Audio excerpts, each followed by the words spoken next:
तो कैसे हैं भाई लोगों? उम्मीद है सब खैरियत से होंगे। ईद वीद कैसी मनी सबकी? भाइयों ने बहनों को ईदी दी थी या नहीं दी थी? बहनों तुमने भी भाइयों से ईदी ली थी या नहीं? छोड़ो ना, नहीं बात बहन और भाई की हो रही है। बहन भाई की बात जहां हो रही है वहीं एक सवाल मैं आप लोगों से करता हूं कि भाई बहन के पवित्र रिश्ते की मिसालें दी जाती है। बहनों की अगर शादी भी हो गई, अपनी ससुराल में भी अपने भाइयों की अच्छी जिंदगी के लिए, उनकी परेशानी ना, उन पर ऊपर परेशानी ना आए, इस तरह की बहनें दुआएं करती हैं अपनी ससुराल में भी।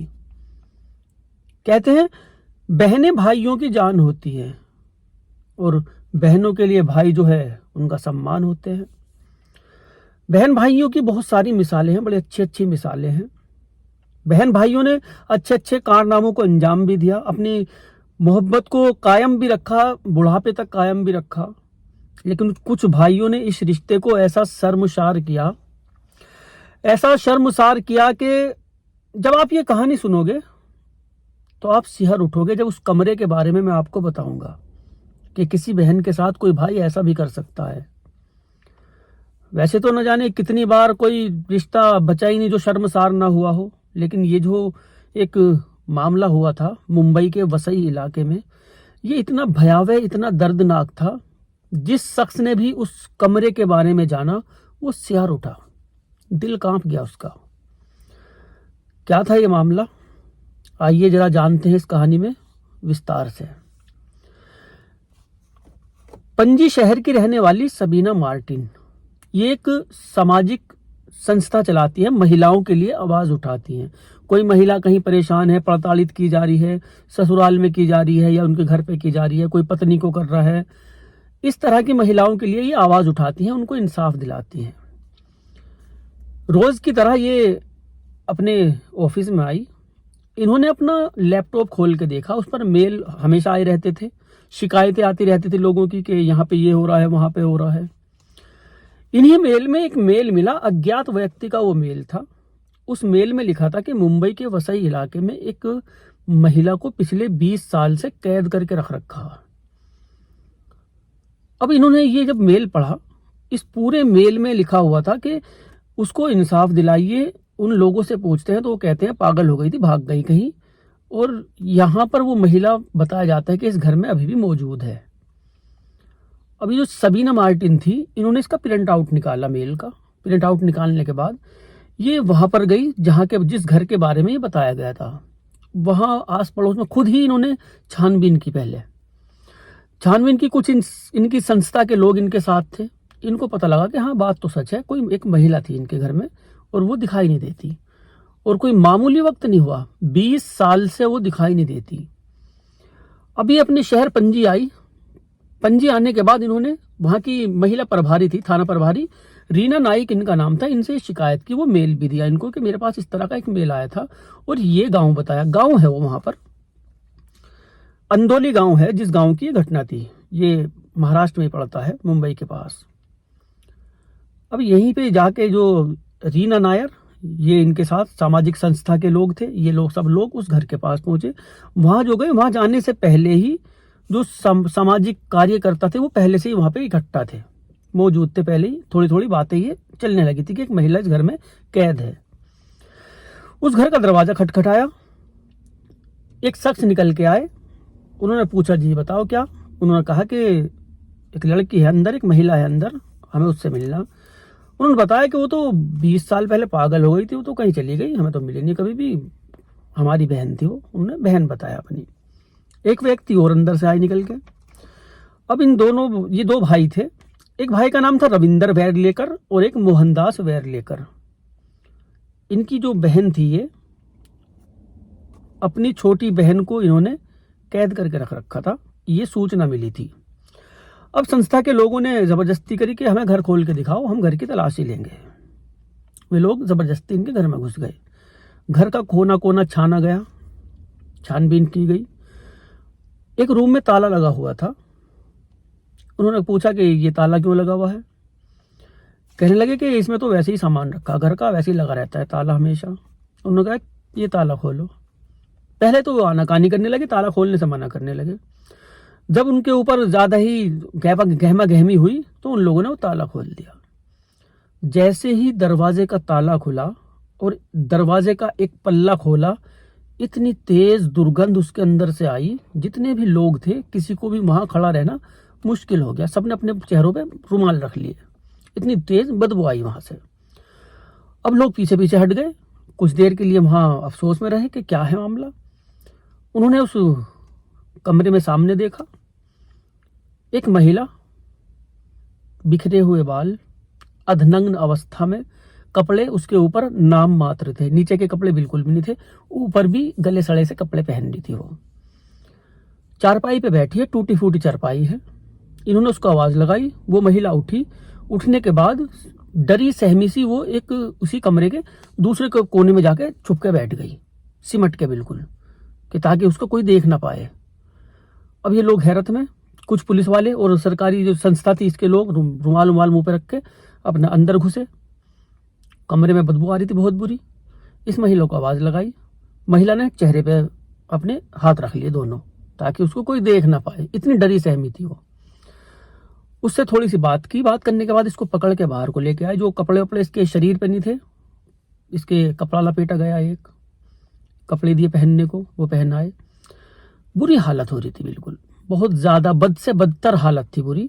इस महिला को बाहर लेके आए। जिस वक्त ये महिला रोशनी में आई, दिन की रोशनी में, ये रोने लगी।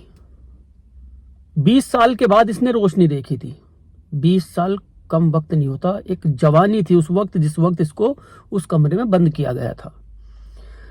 20 साल के बाद इसने रोशनी देखी, आंखें चुंधियाने लगी, आंखों से आंसू आने लगे, बार बार मुंह पे हाथ रख रही, लोगों को देख रही, अचंभित हो रही, बहुत दिन के बाद इतने सारे लोग देखे उसने, पागल सी हो रही। अब ये सब मंजर देखने के बाद उसको बेहोशी सी छाने लगी और वो गिर गई। लोगों ने उसको पकड़ के एम्बुलेंस वगैरह बुला ली गई थी, उसको एम्बुलेंस में लिटा दिया। डॉक्टरों ने वहीं पे उसका उपचार करना शुरू किया। काफी कमजोर हो गई थी वो, वहीं पे उपचार किया, लेकिन खतरे से बाहर बताया। फिर भी डॉक्टर उसको हॉस्पिटल में लेकर चले गए, एम्बुलेंस चली गई।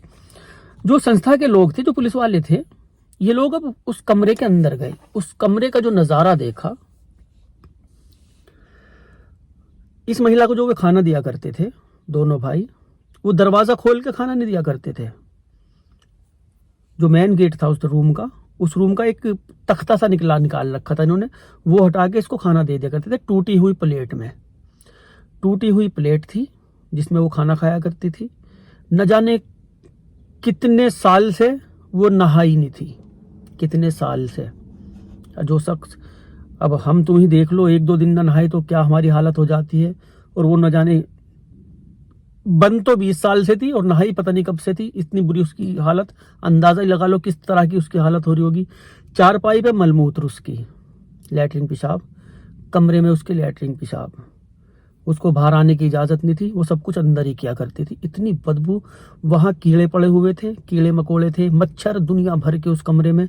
न जाने वो जिंदा भी कैसे थी, न जाने जिंदा भी कैसी थी। इतनी बदतर हालत उस कमरे की थी। एक फटी पुरानी सी गंदी, बहुत गंदी मैली कुचैली चादर थी जो उसको वो ओढ़ती थी वहां अंदर। इस हालत में वो कमरा था और इस हालत में वो महिला उसको मिली थी। अब ये महिला जब मिली, महिला को हॉस्पिटल लेके चले गए। इन लोगों को, जो दोनों भाई थे, इनकी 2 बीवियां थी, सुनीता और ये एक सुनीता थी। इसकी जो भाभियां थी, दोनों भाभियों के नाम थे इनके अमिता और अनीता। उन लोगों ने भी कम जुल्म नहीं किए थे, वे तो दूसरे घर से आई थी, कम से कम वो तो इसका देखभाल करती। और जब इन दोनों भाइयों को गिरफ्तार किया, इन भाभियों को भी गिरफ्तार किया, इनसे पूछताछ हुई, इसकी कुंडली निकाली इस लड़की की। पता लगा जब जिस वक्त ये 25 साल की थी, उस वक्त पढ़ने लिखने में बहुत तेज थी। इनके पिताजी थे रामदेव वेलवेकर, बेटी से बहुत मोहब्बत करते थे। सबसे छोटी बेटी थी, 2 बड़े भाई थे इनके। बेटी से मोहब्बत करते थे, पढ़ाया लिखाया भी बेटी को। पढ़ने लिखने के दौरान अच्छी समझदार हो गई है, लाड प्यार में पली बड़ी हुई। भाइयों की शादी कर दी, भाभियां आ गई घर। भाभियां भी छोटी नंद थी, भाभियां भी बहुत प्यार करती थी उस वक्त 20 साल पहले। अब यहीं पर जब सियानी हो गई, रामदेव वेलवेकर जो पिता थे, इनको शादी करनी थी बेटी की। इसकी भी शादी इन्होंने रमेश चंद्र नाम के एक लड़के से, जो मुंबई का रहने वाला था, उससे इसकी शादी कर दी गई। शादी के बाद ही अपना ससुराल चली गई, वहां रहने लगी। पति भी इसको पसंद था, पति को ये पसंद थी, सब कुछ ठीक ठाक। लेकिन कुछ साल तक ये मां नहीं बन सकी। तो ये एक बोझ इसके सीने पर रहता था। उधर जो रमेश चंद्र थे इसके पति, उनका अफेयर किसी और लड़की से हो गया। उस लड़की का पता इसको लगा, इसका पता इसको लगा। ये अपने पति से पूछने लगी, वो कहने लगी कहता था दोस्त है, ऐसे है वैसे है, और उल्टा अब इसी के ऊपर इल्जाम लगाना उसने शुरू कर दिया रमेश चंद्र ने, उसके पति ने, कि तेरा चक्कर उससे है। इन बातों को लेकर घर में लड़ाई झगड़े होने शुरू हुए। मानसिक तौर पे इसको प्रताड़ित किया करता था, मार पिटाई किया करता था, इसके साथ परेशान रहती थी। एक दिन ऐसा आया, ये लड़ाई झगड़े जब ज्यादा बढ़ गए, ये रमेश चंद्र इस लड़की को लेके, सुनीता नाम था इसका, सुनीता को लेके इसकी मायके पहुंचा वहां, और मायके में जाके इसको वहीं छोड़ दिया। इल्जाम लगाया कि इसका किसी के साथ अफेयर है, मैं इसको नहीं रखने का। इसको छोड़ के वो आ गया। उसने साफ इनकार कर दिया कि मैं नहीं रखूंगा। जिस महिला मित्र से इसकी दोस्ती थी, अफेयर था रमेश चंद्र का, उससे इसने शादी कर ली और उसके साथ ही रहने लगा। इधर ये सुनीता सदमे में आ गई, टेंशन में आ गई। पिताजी उस वक्त जिंदा थे। पिताजी इसको हमेशा अपने साथ रखा करते थे, समझाया करते थे इसको, दुनिया के तौर तरीके बताया करते थे, कहा करते थे ऐसा तो होता रहता है, हो जाता है, पति ठीक नहीं मिला, कहीं और कर देंगे शादी। बाप था, बाप के तरीके से वो समझाया करता था। इसी दौरान रामदेव जो थे इनके पिताजी, उनका देहांत हो गया, ये पड़ गई अकेली। अब जो ये सुनीता थी, इनकी हालत ऐसी हो गई, जहां भी ये जाया करती थी, गई तो गई, जैसे बाजार गई तो बाजार में ही चली रह गई, घर पे कहीं बैठी तो घर पे कहीं बैठी। इनका ऐसा रवैया हो गया। एक जगह जहां बैठ गई, उठ गई, कहीं चली गई, आती नहीं थी वापस। इन्होंने भैयाओं ने इसको पागल घोषित कर दिया कि ये तो पागल हो गई। इन्होंने जब पागल घोषित किया, उसके बाद इन लोगों ने इसके बर्तन अलग करे, पहले खाना पीना अलग। इसका तो वही था बेचारे का, बैठी रहती थी एक जगह, बैठे बैठे खाना पीना खाया, लेट गई वही इस तरह से। एक कमरा दे दिया इसको, वो कमरा दिया, उस कमरे में इसको अंदर इन्होंने बंद कर दिया। 20 साल पहले सगे भाई थे, सगी भाभी थी। लोगों से ये अफवाह उड़ा दी इन्होंने कि हमारी बहन तो पागल हो गई, पागल होकर वो कहीं से चली गई, हमें नहीं पता कहाँ है। खुद नहीं, भाई ने बंद कर रखी अंदर, ना नहलाना, ना धुलाना, ना अच्छा खाना, ना अच्छा पहनना। किस गंदगी में वो रहती है, कैसी बर्दाश्त करती है, किस तरह से वो इतने दिन तक इस बदबू में रही, बस वही जाने। बड़ी मुश्किल से उस लड़की को निकालने के बाद 45 साल की उम्र में मिली थी। अब अंदाजा लगाओ, 25 साल की उम्र में, जिस वक्त वो जवान थी, उसकी पूरी जवानी वहां कैद में, काल कोठरी जिसमें लाइट भी नहीं थी, उसमें गुजर गई उसकी पूरी जिंदगी। अब उसका दिमागी जो संतुलन है वो थोड़ा और बिगड़ चुका वहां रह के।